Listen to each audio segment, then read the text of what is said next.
Hello friends, welcome to Spicy Food Lover. இன்னைக்கு நம்மளோட சேனல்ல பிரியாணி மசாலா பவுடர் எப்படி செய்யறதுன்னு பார்க்க போறோங்க. நம்மளோட இந்த பிரியாணி மசாலா பவுடர் ஒரு ஸ்பூன் போதுங்க. நம்மளோட எல்லாவித பிரியாணியும் டேஸ்ட் சூப்பரா கொடுக்கிறதுக்கு. நம்ம இந்த பிரியாணி மசாலா பவுடர் வச்சு சிக்கன், மட்டன் எல்லா விதமான பிரியாணிக்கும் யூஸ் பண்ணலாம். வாங்க ஃப்ரெண்ட்ஸ், ஃபர்ஸ்ட் நம்ம என்னென்ன பொருள்னு பார்த்தலாம். 6 வரமிளகாய் எடுத்துருக்கேன், 4 போல நட்சத்திர சோம்பு எடுத்துருக்கேன். அடுத்ததா ஜாதி பத்திரி ஒரு 3 துண்டு எடுத்துருக்கேங்க. பட்டை ஒரு 6-7 பீஸ் சின்னதாக எடுத்துருக்கேன். சோம்பு ஒரு ஸ்பூன், மிளகு ஒரு ஸ்பூன், ஏலக்காய் 4, கிராம்பு வந்து ஒரு 7-8 எடுத்துருக்கேன். ஒரு ஜாதிக்காய் எடுத்துருக்கேங்க. பொருள் கம்மியாக எடுத்துருக்கேன்.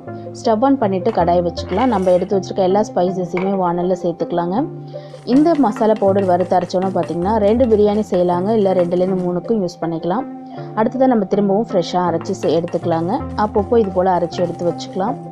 இதை நம்ம ஒரு கண்ணாடி பாட்டிலில் எடுத்து வச்சோன்னா ஸ்டோர் பண்ணி வைக்கும்போது கெட்டு போகாமல் அப்படியே இருக்கும். உங்களுக்கு அளவு அதிகமாக வேணும்னா இதுலேருந்து பொருள் கொஞ்சம் எக்ஸ்ட்ரா நீங்கள் சேர்த்து அரைச்சிக்கணுங்க. அப்பப்போ நம்ம அரைச்சி செய்கிறது தான் நல்லது. இது கூட பார்த்திங்கன்னா கொஞ்சம் லேசாக வறுபட்டதுக்கு அப்புறமா மல்லி சேர்த்துக்கலாம். ஒரு 2 ஸ்பூன் போல் மல்லி விதை சேர்த்துக்கோங்க. மல்லி சீக்கிரமாகவே வறுபட்டுருங்க, அதனால் கொஞ்சம் லைட்டாக சேர்த்துக்கலாம். சேர்த்துட்டு நல்லா வாசனை வர அளவுக்கு ஒரு 3 நிமிஷம் போல் நல்லா வறுத்து எடுத்துக்கலாம். இது போல் வறுத்து நீங்கள் ஆற வச்சு அரைச்சி வச்சுக்கிட்டிங்கன்னா அது நம்மளுடைய பிரியாணி எந்த பிரியாணி செஞ்சாலுமே 1 ஸ்பூன் போல் சேர்த்துக்கலாங்க. இந்த பவுடரை வறுத்த எல்லா மசாலாவுமே ஒரு பிளேட்டில் சேர்த்துட்டு நல்லா ஆற விட்டுக்கலாம்.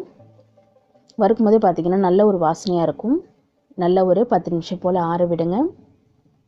இந்த மாதிரி நீங்கள் செஞ்சு இந்த பவுடரை நீங்கள் செய்கிற எல்லா பிரியாணிக்குமே சிக்கன், மட்டன் எல்லாத்துக்குமே யூஸ் பண்ணிக்கலாங்க.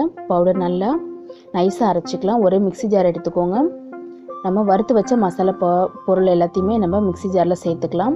மிக்ஸி ஜார் ஈரம் இல்லாமல் பார்த்துக்கோங்க. நல்லா நைஸாக அரைச்சி எடுத்துக்கலாம். பாருங்கள், கமகமன்னு வாசனையோடு நம்மளுடைய பிரியாணி மசாலா பவுடர் சூப்பராக ரெடி ஆகிடுச்சுங்க. நம்ம செய்கிற எல்லா பிரியாணிக்குமே இந்த பவுடர் ஒரு பவுடர் போதுங்க. இதே மாதிரி நீங்களும் உங்கள் வீட்டில் செஞ்சு பார்த்துட்டு கமெண்ட் பண்ணுங்கள் ஃப்ரெண்ட்ஸ். மறக்காமல் லைக் பண்ணுங்கள், ஷேர் பண்ணுங்கள்.